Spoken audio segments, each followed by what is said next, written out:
सारे नए अवसर बनेंगे। आज संत रविदास जी की जन्मस्थली से जुड़े अनेक प्रोजेक्ट्स का भी यहां से लोकार्पण हुआ है। मैं इन सारी परियोजनाओं के लिए आप सभी को बहुत बहुत बधाई देता हूं।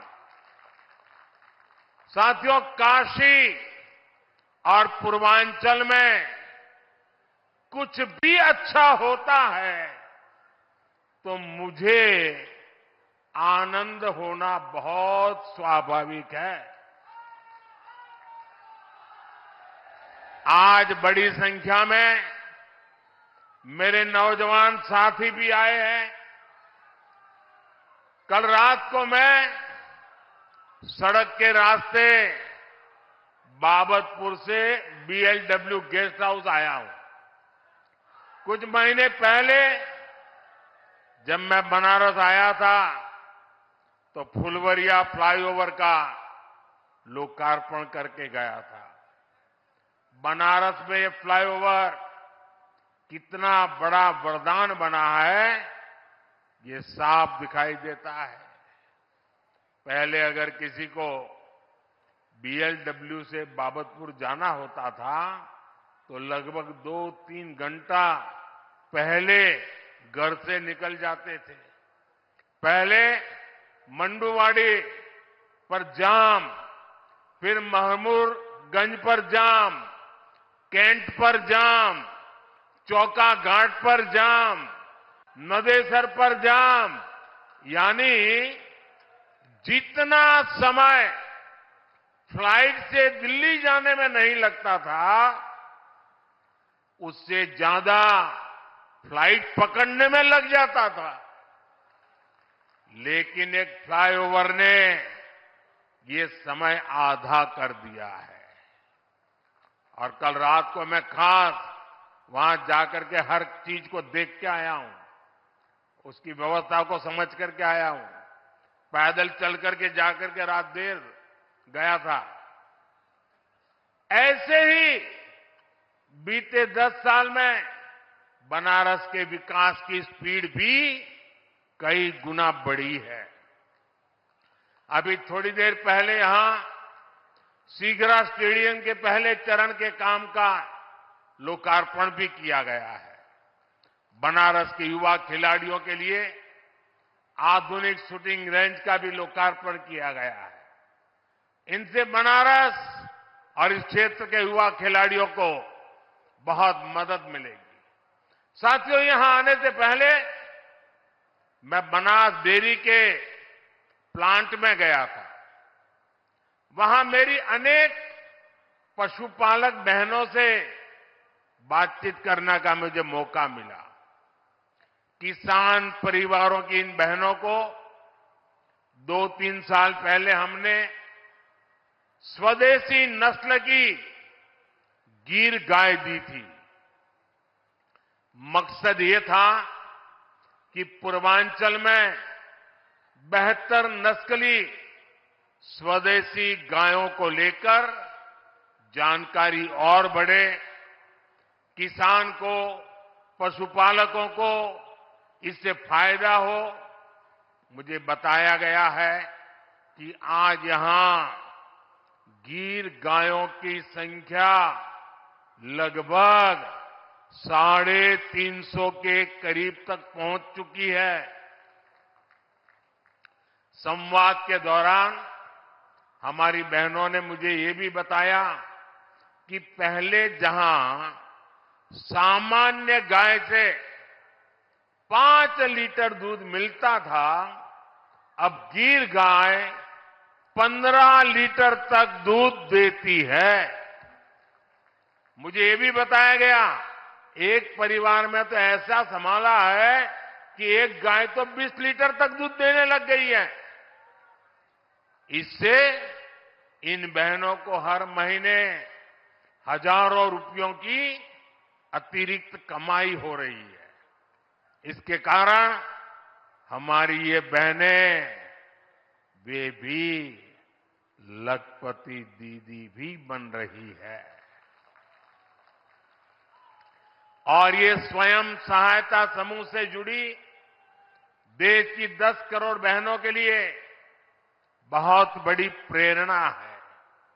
साथियों, बनास डेयरी प्लांट का शिलान्यास मैंने 2 वर्ष पहले किया था। तब मैंने वाराणसी सहित पूर्वांचल के तमाम पशुपालकों को, गोपालकों को इस प्रोजेक्ट को तेजी से पूरा करने की गारंटी दी थी। आज मोदी की गारंटी आपके सामने है और इसलिए तो लोग कहते हैं मोदी की गारंटी यानी गारंटी पूरा होने की गारंटी। सही निवेश से रोजगार के अवसर कैसे पैदा होते हैं, बनास डेयरी इसका उत्तम उदाहरण है। अभी बनास डेयरी वाराणसी, मिर्जापुर, गाजीपुर, रायबरेली इन जिलों के पशुपालकों से लगभग 2 लाख लीटर दूध इकट्ठा कर रही है। इस प्लांट के चालू होने से अब बलिया, चंदौली, प्रयागराज, जौनपुर और दूसरे जिलों के लाखों पशुपालकों को भी लाभ होगा। इस परियोजना से वाराणसी, जौनपुर, चंदौली, गाजीपुर, आजमगढ़ जिलों के 1000 से ज्यादा गांवों में दुग्ध मंडियां बनेगी।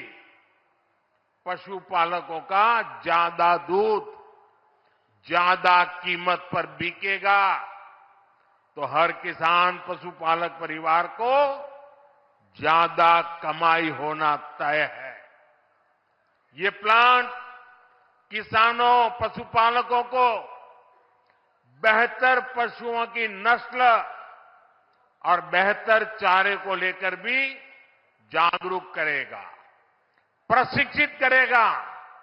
साथियों, इतना ही नहीं, ये बनास काशी संकुल रोजगार के भी हजारों नए अवसर बनाएगा, अलग अलग कामों में रोजगार बनाएगा। एक अनुमान है कि इस संकुल से पूरे इलाके में 3 लाख से ज्यादा किसानों की आय बढ़ेगी।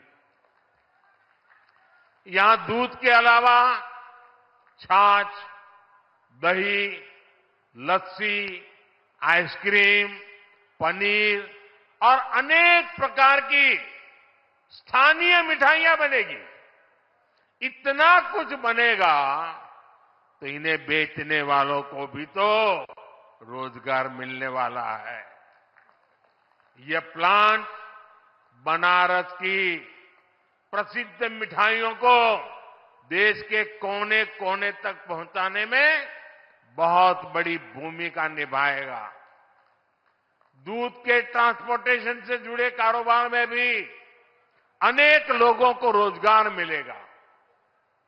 इससे पशु आहार से जुड़े दुकानदार, स्थानीय वितरकों का भी दायरा बढ़ेगा। इसमें भी अनेक रोजगार बनेंगे। साथियों, इन प्रयासों के बीच मेरा बनास डेयरी के कामकाज से जुड़े वरिष्ठ साथियों से भी एक आग्रह है। मैं चाहूंगा कि आप दूध का पैसा सीधे बहनों के अकाउंट में डिजिटल तरीके से भेजिए। किसी पुरुष के हाथ में पैसे मत देना।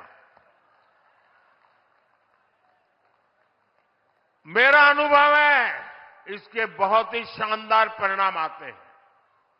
पशुपालन तो एक ऐसा सेक्टर है जिसमें सबसे अधिक हमारी बहनें जुड़ी हैं। ये बहनों को आत्मनिर्भर बनाने का बहुत बड़ा माध्यम है। पशुपालन छोटे किसानों और भूमिहीन परिवारों का भी बहुत बड़ा सहारा है। इसलिए डबल इंजन सरकार पशुपालन और डेयरी सेक्टर को इतना बढ़ावा दे रही है। साथियों, हमारी सरकार अन्नदाता को ऊर्जादाता बनाने के साथ ही अब अन्नदाता को उर्वरक दाता बनाने पर भी काम कर रही है। उर्वरक दाता बने। हम पशुपालकों को दूध के अलावा गोबर से भी कमाई के अवसर दे रहे हैं। हमारे जो ये डेयरी प्लांट है, इनमें गोबर से बायो सीएनजी बने और इस प्रक्रिया में जो जैविक खाद है वो कम दाम पर किसानों को मिले, इस पर काम हो रहा है। इससे प्राकृतिक खेती को और बल मिलेगा। गंगा जी के किनारे प्राकृतिक खेती करने का चलन वैसे भी अब बढ़ रहा है।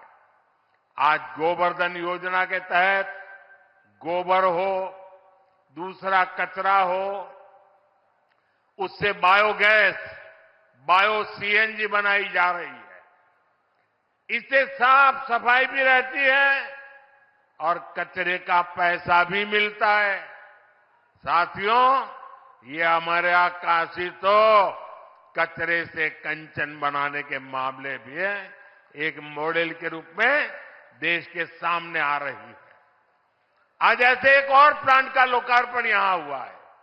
ये प्लांट प्रतिदिन शहर से निकलने वाले 600 टन कचरे को 200 टन चारकोल में बदलेगा। सोचिए, यही कचरा अगर कहीं किसी मैदान में फेंकते रहते तो कूड़े का कितना बड़ा पहाड़ बन जाता। काशी में सीवेज की व्यवस्था को बेहतर बनाने के लिए अनेक काम हुए हैं। साथियों, किसान और पशुपालक हमेशा से भाजपा सरकार की सबसे बड़ी प्राथमिकता रहे हैं।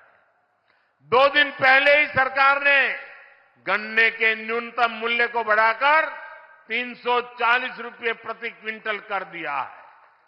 पशुपालकों के हित को ध्यान में रखते हुए पशुधन बीमा कार्यक्रम को भी और आसान किया गया है।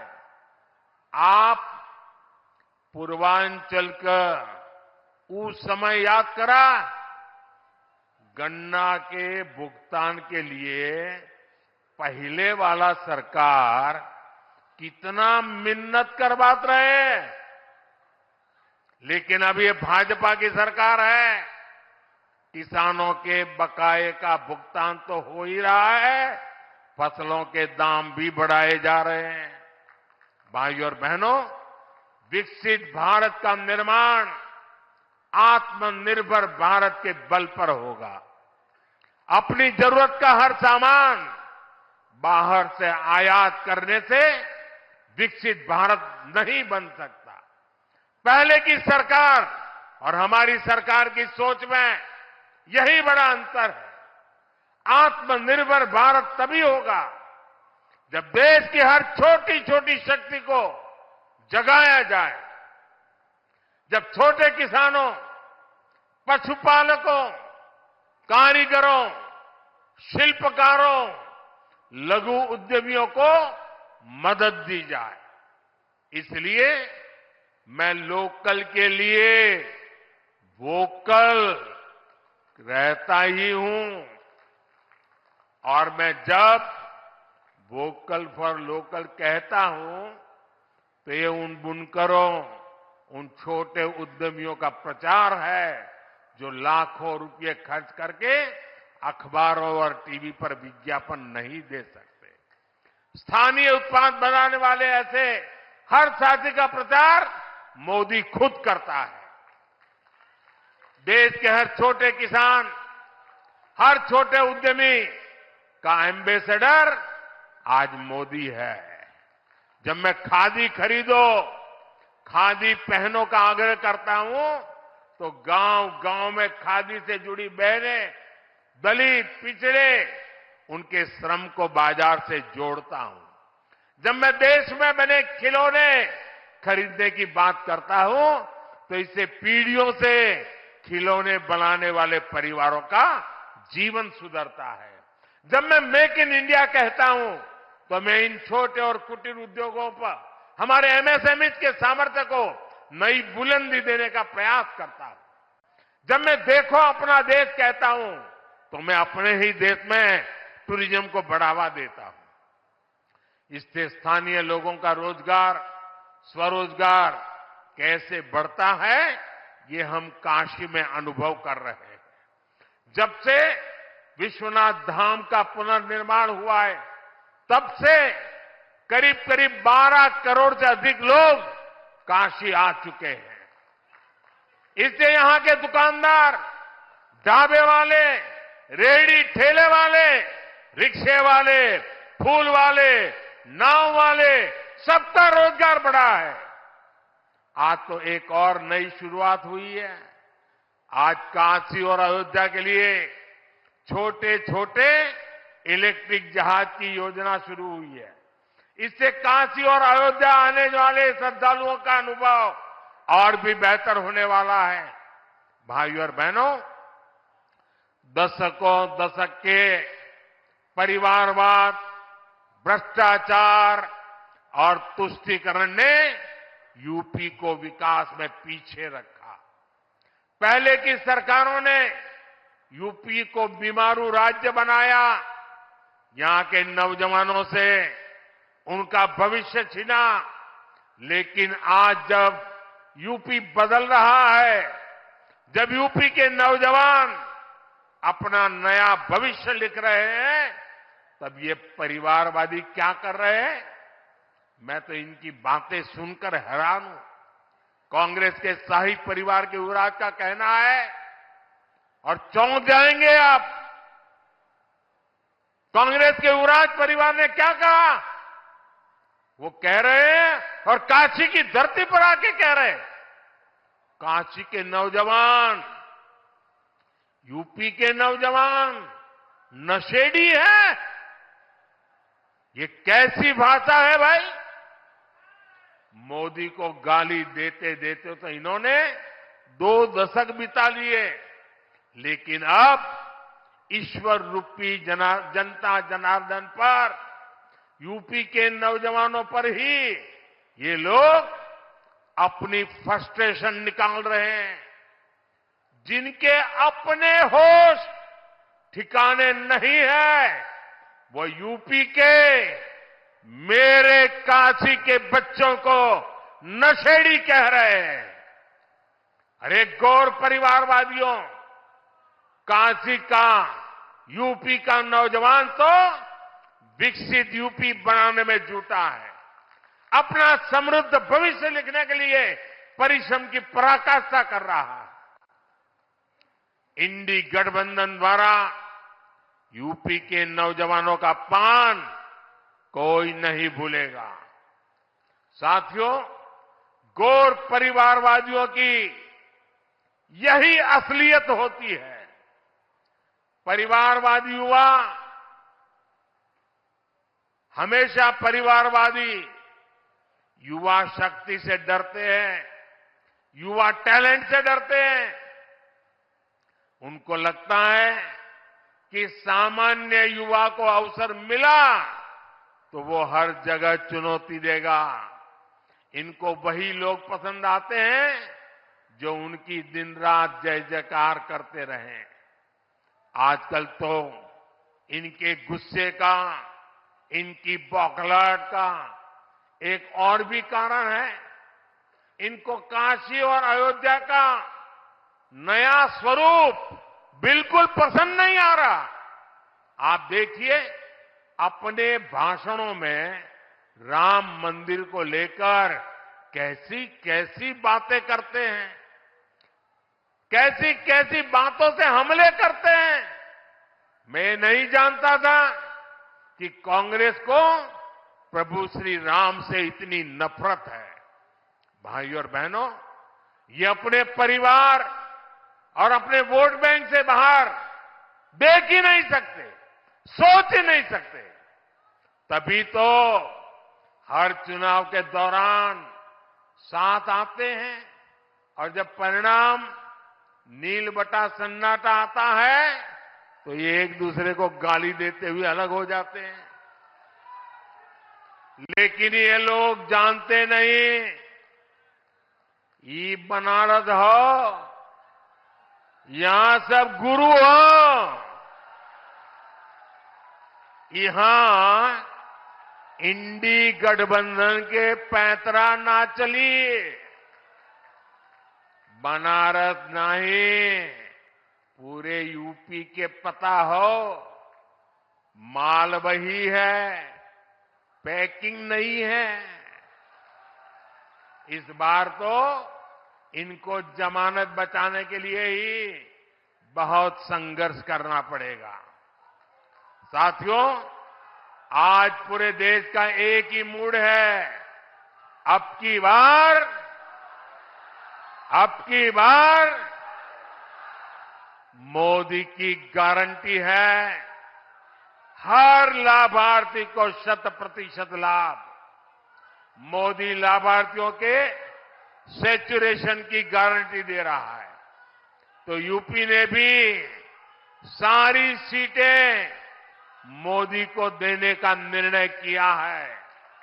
यानी इस बार यूपी 100% सीटें एनडीए के नाम करने वाला है। भाइयों और बहनों, मोदी का तीसरा कार्यकाल पूरी दुनिया में भारत के सामर्थ्य का सबसे प्रखंड कालखंड होने वाला है, सबसे प्रखर कालखंड होने वाला है। इसमें भारत का आर्थिक, सामाजिक,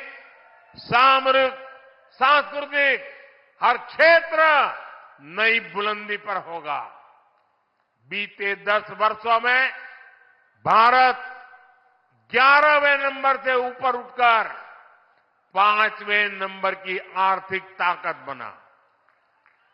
आने वाले 5 वर्षों में भारत दुनिया की तीसरी सबसे बड़ी आर्थिक महाशक्ति बनेगा।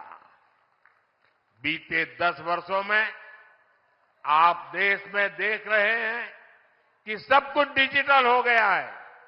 आज आप चारों तरफ 4 लेन, 6 लेन, 8 लेन की चौड़ी चौड़ी सड़कें देख रहे हैं।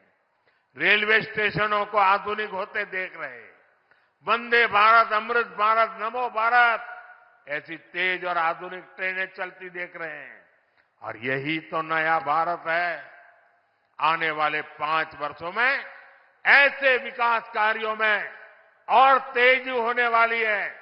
देश का कायाकल्प होने वाला है। मोदी ने तो गारंटी दी है कि जिस पूर्वी भारत को विकास से वंचित रखा गया, उसको विकसित भारत का ग्रोथ इंजन बनाऊंगा। वाराणसी से औरंगाबाद के 6 लेन हाईवे का पहला फेज पूरा हुआ है। आने वाले 5 वर्ष में यह पूरा होगा तो यूपी और बिहार को बहुत फायदा होगा। वाराणसी, रांची, कोलकाता एक्सप्रेसवे, इससे बिहार, झारखंड और पश्चिम बंगाल की दूरी और सिमटने वाली है। भविष्य में बनारस से कोलकाता के सफर का समय करीब करीब आधा होने जा रहा है। साथियों, आने वाले 5 वर्षों में यूपी के काशी के विकास में भी नए आयाम जुड़ेंगे। तब काशी रोपवे जैसे आधुनिक यातायात में सफर करेगी। एयरपोर्ट की क्षमता कई गुना अधिक होगी। काशी यूपी नहीं, देश की भी एक महत्वपूर्ण खेल नगरी बनेगी। आने वाले 5 वर्षों में मेरी काशी मेड इन इंडिया, आत्मनिर्भर भारत के अभियान को और गति देगी। आने वाले 5 वर्षों में निवेश और नौकरी, कौशल और रोजगार, इसका हब के रूप में काशी की भूमिका और सशक्त होगी। आने वाले 5 वर्षों में काशी का national institute of fashion technology परिसर तैयार हो जाएगा। इससे यूपी के नौजवानों के लिए स्किल और रोजगार के अनेक अवसर मिलेंगे। इससे हमारे बुनकर साथियों, हमारे कारीगरों को भी नई टेक्नोलॉजी और नई स्किल देना सरल होगा। साथियों, बीते दशक में काशी को हमने हेल्थ और एजुकेशन के हब के रूप में एक नई पहचान दी है। अब एक नया मेडिकल कॉलेज भी इसमें जुड़ने वाला है। बीएचयू में नेशनल सेंटर ऑफ एजिंग के साथ साथ आज 35 करोड़ रुपए की लागत के कई डायग्नोस्टिक मशीन और उपकरण का भी लोकार्पण किया जा रहा है। इससे सुपर स्पेशलिटी अस्पताल में आने वाले मरीजों का वही परिसर में ही डायग्नोसिस करना आसान हो जाएगा। काशी में अस्पतालों से निकल बायो कचरे को निपटाने के लिए नई सुविधा भी जल्द तैयार होने वाली है। साथियों, काशी के, यूपी के, देश के तेज विकास को हम थमने नहीं देना है। हर काशीवासी को अब जुट जाना है। मोदी की गारंटी पर अगर देश और दुनिया को इतना भरोसा है तो इसके पीछे आपका अपनापन और बाबा का आशीर्वाद है। एक बार फिर आप सबको नए प्रोजेक्ट के लिए बहुत बहुत बधाई। मेरे साथ बोलिए, भारत माता की, भारत माता की, भारत माता की। हर हर महादेव।